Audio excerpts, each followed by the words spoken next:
up, everybody? Professional wrestler Chris Bob back with another video here on Eagles News Now. This right after the Eagles lose 30-28 against the Baltimore Ravens. And normally I do a live video immediately after. I think I need to do this first.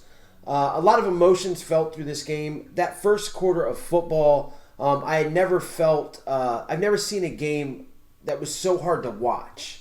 It was hard to watch the offense end up with like -7 yards, and it was just bad, and it was ugly.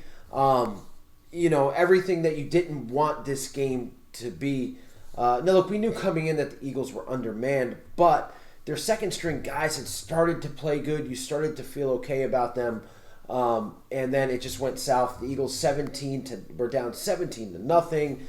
It looked like, you know, It looked like it was going to be just one of those days. It ended up being one of those days, kind of. And look, I don't believe in moral victories. Moral victories don't show up in the stats. They're not going to get you in the playoffs. They're not going to win you a championship.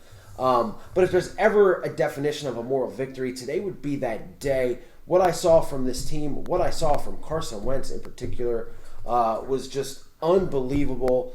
If you would have told me that the end result of this game after the first quarter would be 30-28, with the Eagles not even getting a turnover on defense, I would have said that you were crazy or that something unreal happened.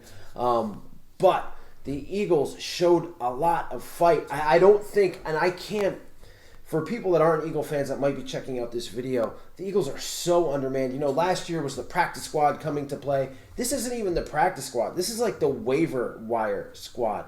I mean, Brett Toth came in at one point at right tackle. The Eagles just got him off the street a couple weeks ago. Miles Sanders goes out.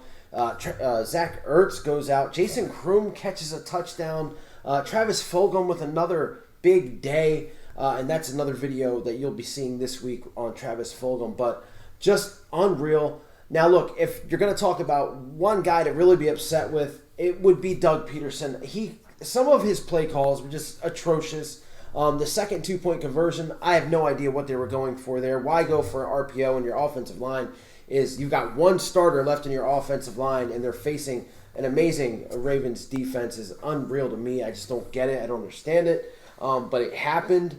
Not having Jalen Hurts in the game more, when you saw that when you brought him in, it absolutely disrupted the Ravens defense. And they did that late. They did that too late. And the fact that they started off the game just bland and vanilla on offense was just one thing. It's hard for me to really bury Jim Schwartz any more than I already have, or be mad at the Eagles' defense, because they were set up with a lot of bad field position in the beginning of this game. Wentz fumbles the ball early. The offense, again, 3 and out. It was just bad. The defense barely got a chance to breathe, so it was hard to really give them any crap. But I will tell you that the lack of linebackers, we've talked about it all last week, it continues to hurt the Eagles, as Nate Gary once again just all you see is the back of his jersey most times. This hurt the Eagles. Davion Taylor absolutely looked horrible when he was in there, and you know that's a big reason why they lost. Also, Jake Elliott missing a field goal. If he makes that field goal, I mean, we're looking at a different game. It's probably still going on right now. Bad stuff. Going for 2 points early, probably shouldn't have done that. Even though in my video before this, my preview, I said Doug needs to find his balls and take chances. Going for it with 9 minutes left on a 4th and 5 in your own part of the field instead of kicking it. That was questionable. But at the end of the day, the biggest thing that you got to take from this game is the fact that they just kept fighting. Carson Wentz got his ass kicked more than I can remember any quarterback.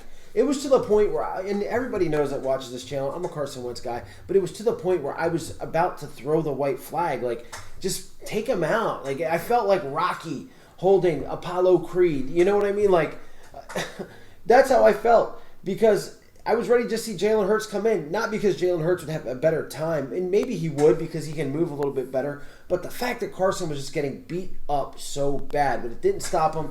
He was getting hit all game, got hit, threw a beautiful touchdown pass to Travis Fulgham at the end of the game, ran for 40 yards after getting beat up, had a touchdown pass dropped by Miles Sanders in the end zone, a possible touchdown dropped by John Hightower. I mean, the Eagles were not so far out of this game as it looks like when you add those factors into it, and they were not playing a team that was just a regular team. They're playing a Super Bowl hopeful in the Baltimore Ravens. Again, moral victories don't mean anything, and I'm not saying this is a moral victory. I don't feel any better than I would have if they lost 48-0, to be honest with you. But the fact that number 11 came to play, continued to fight, put this team on his back, and we're literally a 2-point conversion away from tying this game. A horrible play call by Doug Peterson.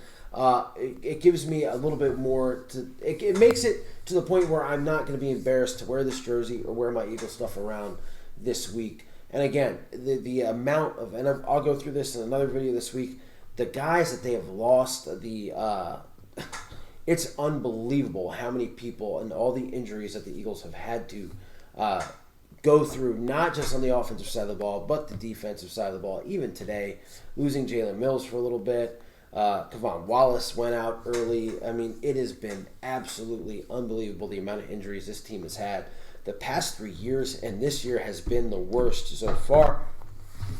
That's all I've got right now. As far as this instant reaction video goes, again, Carson Wentz, number 11. Anybody that has anything bad to say about this guy after today needs to get their heads checked, or just possibly doesn't know football.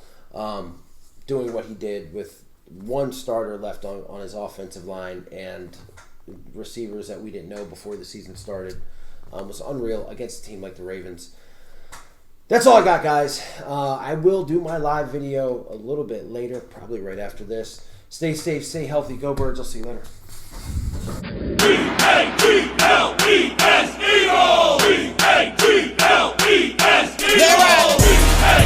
I need Eagle Nation.